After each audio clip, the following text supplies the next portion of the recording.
bad internet is worse than no internet because it gives you that hope that you will be able to connect. And we're taking folks from bad internet to the best you can find. So it really is a game changer. Welcome to another episode of the Community Broadband Bits podcast. I'm Christopher Mitchell at the Institute for Local Self-Reliance in St. Paul, Minnesota. And today I'm talking with Justin Holzgrove, the Director of Engineering and Utility Services at Mason Public Utility District Number 3. Welcome to the show, Justin. Hello, thanks for having us.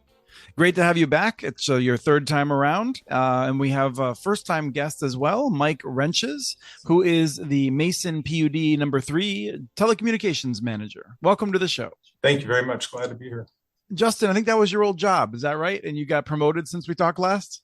That's right. But Mike is filling the shoes better than I ever could have done the job. So we're actually in a better place now with Mike in that place. So that's terrific. So we have talked, as we mentioned, we talked about previously how Mason PUD 3 got started, some of the background. You do electricity.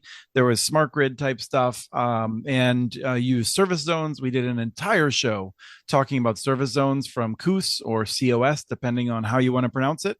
And so people can check on that. But let's jump in, Mike, with a quick refresher of how and why PUD number 3 is doing broadband services. You know, we're doing broadband services. We've started about 23 years ago now, and at first it was to bring broadband out and deploy it to our facilities, our substations, our grid, and we had an excess capacity model where we brought fiber to the home, and that's expanded year after year, seeking grants as well. That's helped us extend our distribution network to serve many residents here in Mason County, and we're continuing to fulfill that need to those who are unserved or underserved. And you're doing it, Justin, with an interesting model that I feel like you kind of pioneered. There's probably someone out there who's saying, "Oh, I did it first," but it's something that we didn't run into a whole lot. A construction adder to help pay for the infrastructure. So, can you walk us through how that came about? It was a team effort here, and you're right. We kind of dreamed it up ourselves. If anybody would know about a model that was similar to it, I would look at you, Chris, and if you've heard of one. So if you haven't heard of one, then I'm going to stick with it. We've heard the name fiberhood from a Google Fiber pilot project early. So we didn't come up with that name, but Google didn't trademark it. So we're using it to expand broadband to the unserved and underserved here. It essentially works in a similar rate model as the electric utility, which is a melded rate philosophy. It's the idea that the customer's electric service that is right outside the substation is much cheaper to serve and provide than the person at the end of the line, but yet they all pay the same electric rate. And in the fiberhood model, it's very similar. When we identify a zone and when a zone reaches a 75% commitment level, that's when we move it to the construction list. We build the zone. But in order to connect to the fiber that the PUD builds, it's a flat application fee, $250 app fee, and then a $25 per month construction adder on top of what the retail service provider charges to the customer. And that is the same cost whether you have a driveway that's 1,000 feet underground or a 50-foot service drop from overhead from the road. One is much more expensive to build than the other, but it's a melded rate philosophy. Everybody's paying that same construction adder. We did a whole podcast several years ago about that fiberhood model. Nothing's changed in how it's operated or how it is formatted. It only lasts for 12 years. It expires after that, and then you don't have to pay that construction adder. If you join in year 3, for example, you only pay the remaining 9 years of construction adder. If you leave after 5 years, you move out of the area or whatnot, you no longer pay the rest of that. And is that per zone? That's how that works. Yes, that's right. It's per zone. Yeah, that's when the clock starts, when we can connect the first customer in the zone. So you have some zones that are presumably more than half done or pretty close to that? Oh, certainly. So one of the critical pieces for the success of the program is that we are only building in areas that are unserved or really underserved. And so we're not building to other areas that have solid coax cable plant networks or fiber to the home networks already existing. they're already being taken care of. Mason County has a lot of areas that don't have any service or have really poor DSL. And so we're focusing on those. What we have found is when we come in and build the fiberhood, we are hitting incredible take rates right off the bat. 80% or so is kind of what our sort of average take rate is on existing fiberhoods right now that have been up and running for about a year or so. We hit that 60% take rate really quickly, kind of on the initial, hey, everybody, you've seen the construction, neighborhood's built, it's time to apply to get connected. We hit 60% right away. And then it doesn't take long, just another year or so to get from 60 to 80%. And some of them are actually 100% connected. So really excited about the program. But I think the key is that we're focusing on the unserved and underserved areas. Yes, and we didn't mention it, but Mason PUD is PUD 3 is on the Olympic Peninsula. It is enormous by the standards of most of the rest of the country in terms of landmass. A very large county, but has some pockets of density, but a ton of forest land. Mike, is there anything you'd add to that in terms of helping people understand what it's like out there? Yeah, we have definitely rural areas, and we are building to those that, it's just not profitable for private sector companies to build to. And we're really trying to answer that call, answer that challenge, and get to those people and serve them. There are customers on the electric side, as far as we provide services to them. So we definitely hear the call and the need to get to the most remote places and come up with a great program like the fiberhood program to make the numbers work to expand those services in those tough to reach areas. So. I have a fun fact about the size of Mason County. You mentioned it's such a large area. Our service territory is approximately the size of the state of Rhode Island. That's enormous. Huge. Yes. And you have how many people there?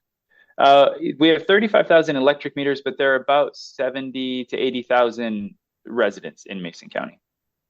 Now, Mike, you set the service zones boundaries. Do you have areas then where there are people living who have no internet service, who don't have a service zone defined yet, probably because of cost or other issues of getting out there? Yes, and those will be forthcoming as well. Our service zones are set up right now with where we have distribution facilities where we can easily reach those areas, and then to build a network within that community. Eventually, with the planning and design we're putting into it, we want to build to all of Mason County over time, or at least have the infrastructure in place to be able to serve them. But right now, defining those zones is key. So we are leveraging the assets that we already have, seeking grant dollars, of course, to extend those middle mile resources to reach those areas, but being very strategic in how we cultivate those fiberhood zones for now. But like I said, with the eventuality that we want to hit all over time or have a network that's capable of that. One of the things that we had talked about in previous episodes was the term of anticipation. And that was exciting a base and then disappointing them that we either couldn't build to them or it was going to be a very long time to get them actually constructed. And so we really have prioritized our list of unserved and underserved communities to areas that we can feasibly and technically and reasonably build to within a time frame that we can all see and we can touch and we can work towards. And as the network expands, as Mike said, we add more zones continually. So just because you're not in a service zone now doesn't mean you're never going to be in a service zone. It means you'll be in one later. Right. And we were previously on episodes 274 and 316 for people who want to check it out. That was a time when I felt really like we've been doing the show for a while, and now it's been we have twice as many episodes. It's wild. The state of Washington recently returned authority to PUDs to decide if they'd like to pursue retail service themselves. Most PUDs are not doing that. In fact, I think there's only one that is doing it and another one that might. But you're firmly in the open access camp still, right? Absolutely. Yeah. We believe that our network will always remain open access. We think that's best for the consumer, best for the retail service providers that have a source of income. It's great. We have some service providers who own their own plant and run and operate their own networks as well. But we also have service providers that only provide service on PUD networks. And so it works for all players. Right. And I think in that the second episode, 316, I think it was, we talked about some of the niche business models. And I think that's one of the coolest things about open access. But there's several other things we want to talk about. So, Mike, I want to ask you about grants. The state of Washington has also been generous with grants. And so, how has that gone in terms of pursuing grants for your public utility district? Yeah, we are currently just closing out our curb grant. We had the first round of curb grant that expanded service to the southwest portion of our county, some area on Hardstein, kind of spread throughout the county, the southwest corner, the north corner, into Huya. And that one's just wrapping up now. We have a second curb grant that we're working on through the end of this year, which picks up off of more communities, more pockets scattered equally throughout the county, working on an RUS grant as well for a pocket area in Greatview, underground construction that's to be completed by 2026. Lots of work involved in that one with 100% underground for the most part, which is the most difficult type of work to extend services. And then we recently just were awarded Washington State Broadband Office grant for our Coquitlam communities, which is about 680 customers overhead primarily through the middle of our county. So that's what we're working with now. We're seeking these grant opportunities to build that middle mile out and then to get to the end users in these and just trying to leverage our existing network infrastructure as well and to make best use of those to hit these areas. We have comprehensive data about the inquiries we take in, people who need service, and we leverage that data in seeking these grants and where the density is and where people are screaming for it the most and don't have opportunity. Now, a thought popped in my head as you were describing that. And I know that your area is, well, at least I know that a lot of the Olympics are considered rainforest. Do you face significant fire danger out there as well? There over the last few years, not like Eastern Washington, but over the last few years, we have seen some more fire issues. The utilities took an aggressive measure on our fire prevention program, which is great on the electric side. But like every utility these days, prevention is key, and in making sure that going forward, we have plans in place and our infrastructure is built to the best standards possible. That is something that we're actively considering and looking at. The fiber network also is able to be leveraged in remote disconnect devices, which will be a benefit to that fire prevention as well. If the line goes down, having a future device that can open up without having to mobilize out there through our SCADA system is a benefit. And that's kind of where our vision is focused in preparing for that. Yeah, I learned from Douglas Electric Cooperative in below you in Oregon that being underground doesn't protect you from the worst fires, but it seems like it's got to help somewhat depending on the various things that you face. So I assume it's one of those things that you're looking at the cost of going underground on these long lengths, and it's horrifying, but it's got to be at least helpful knowing that it'll be very rare that you'll ever have any problem. Most of those areas are not where you're going to have the old fiber seeking backhoe problem, probably. Yeah, primarily where we're driven to go underground, where we're looking at our existing utilities is where our primary cable.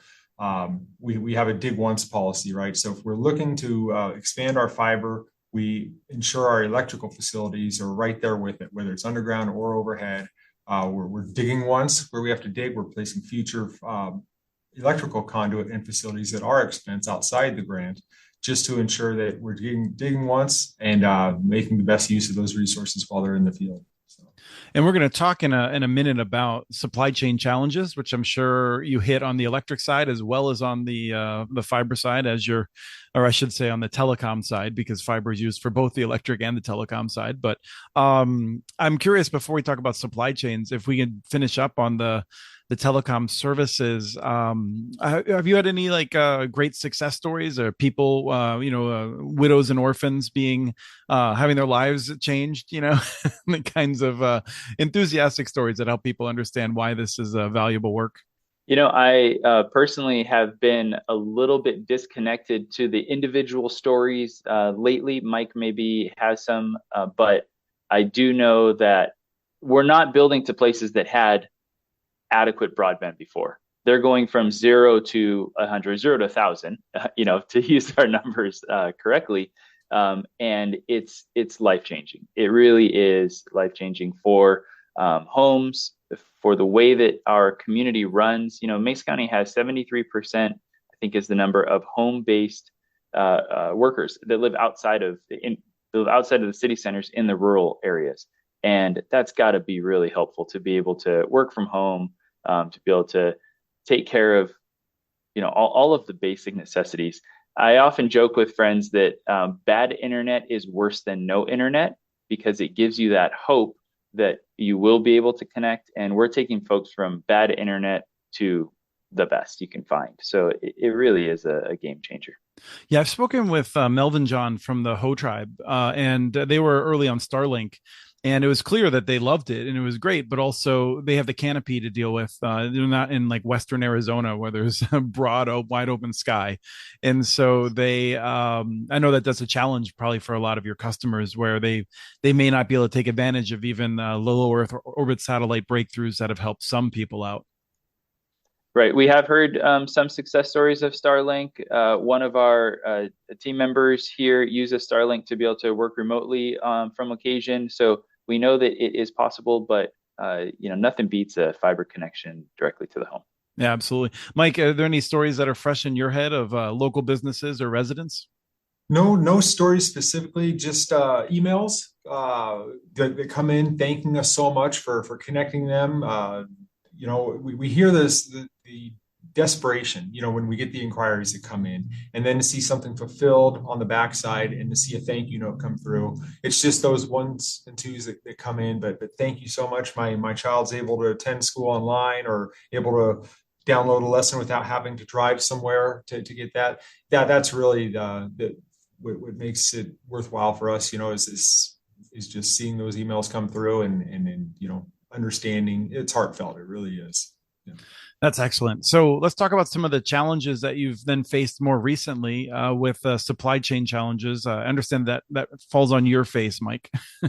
Yeah, over this last couple of years, especially, we've seen supply chain shortages for all types of components, from the fiber optic cable itself, the distribution terminals, line hardware, PVC products like conduit, vaults, pedestals.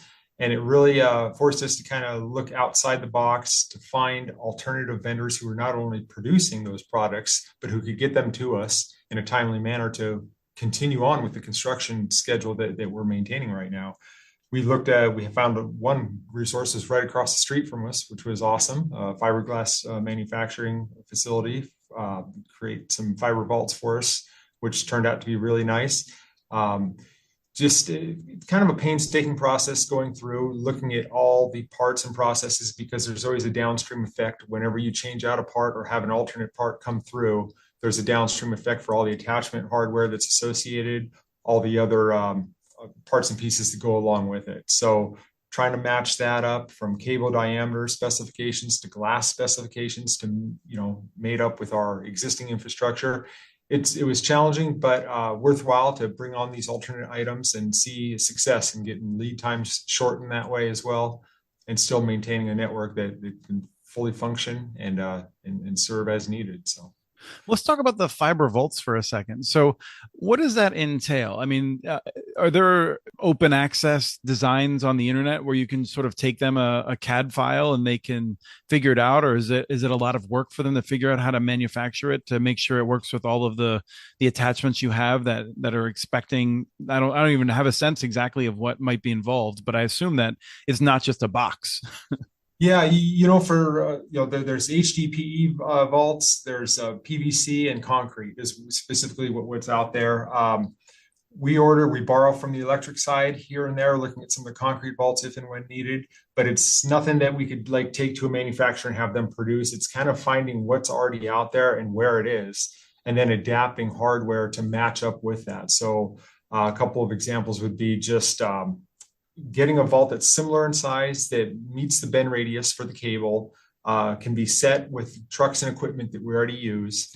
The dig out spec is similar to what we have for when customers perform any type of trenching and restoration, but then also the bracketry that holds The terminals, we have a local machine shop who creates brackets, and we had to go back and forth a couple times on more of a universal type bracket, and just making sure that our terminals can mount inside those vaults, that we have the hardware we need, and that the cable penetration points come in at the right spaces so we can go in and out of those vaults.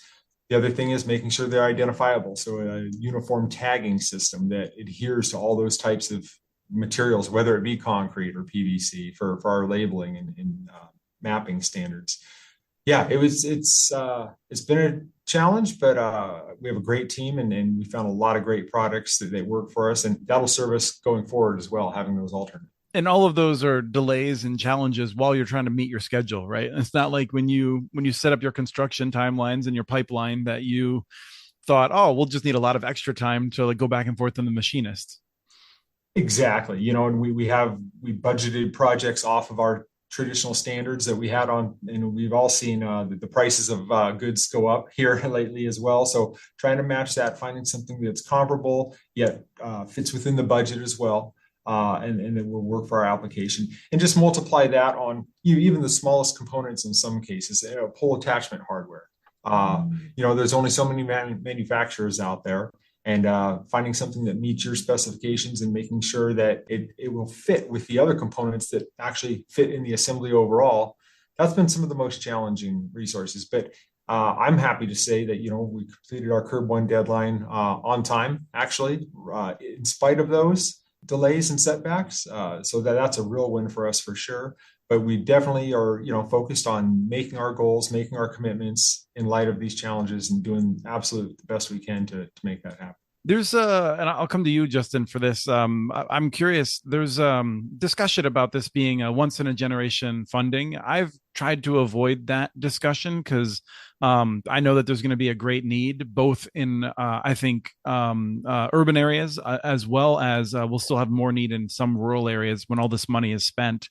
But when you look at the amount of money that the Washington Broadband Office will be distributing, do you have a sense of whether you could say, you'll have to predict what share of it you may be eligible for and able to get, but would you say it is likely, possible, or not likely that you would be able to meet the vast majority of the rural need when that money comes through? It's a great question, and really is the billion-dollar question, perhaps, multi-billion-dollar question. And Mason PUD3 is a local government, and we're audited. We follow all the rules. We make sure that we are only committing to what we can complete, and we're fully engaged in this process. So we're all in, and we're all in the right way. I think that in that mindset, we have a challenge, because we're only going to say that we want the money for what we know we can accomplish. Right. I think of this as the hamster in the snake, which people always cringe at. Like, there's only a certain amount you can digest at any given time. Exactly right. And we're not gonna bite off more than we can chew, but we definitely need to be fully engaged in this whole thing. And I am concerned that there are companies who have been, gosh, I don't know how to say this delicately, but playing the telecom money game for a lot longer than we have.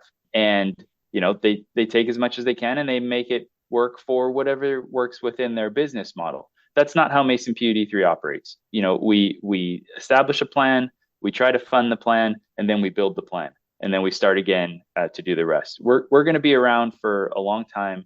We're building infrastructure that lasts. Nobody's cutting corners around here, and we're making sure that we're providing the best and the most reliable.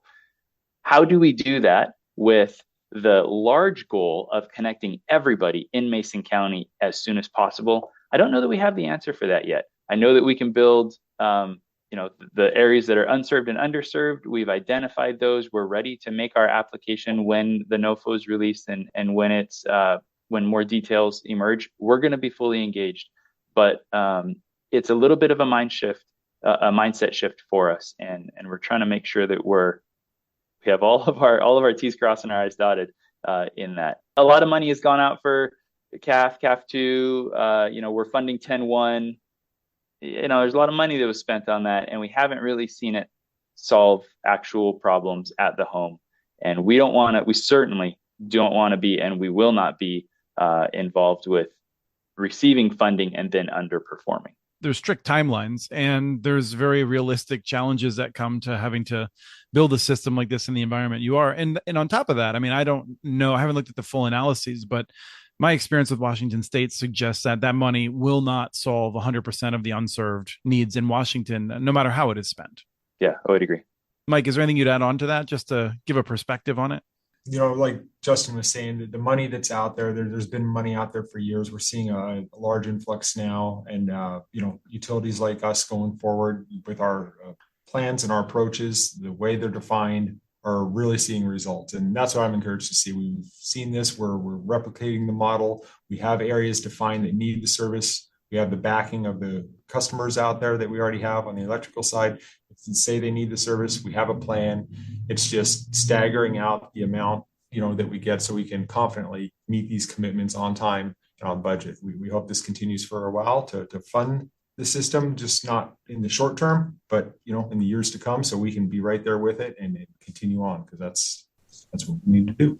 Thank you so much, Mike and Justin. Really appreciate the time. And I'm hoping to get out sometime in the next year or two with my family to do some hiking in the Olympics and the Cascades. So maybe I'll be giving you a little ring that I'm coming through town. But until then, thank you so much.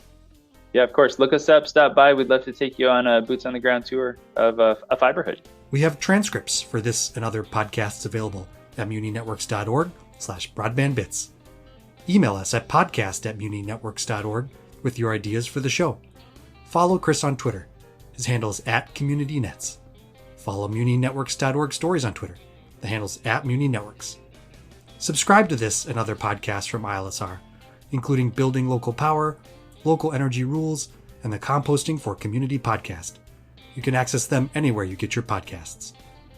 You can catch the latest important research from all of our initiatives if you subscribe to our monthly newsletter at ilsr.org. While you're there, please take a moment to donate. Your support in any amount keeps us going. Thank you to Arnie Hughesby for the song Warm Duck Shuffle, licensed through Creative Commons. This was the Community Broadband Bits podcast. Thanks for listening.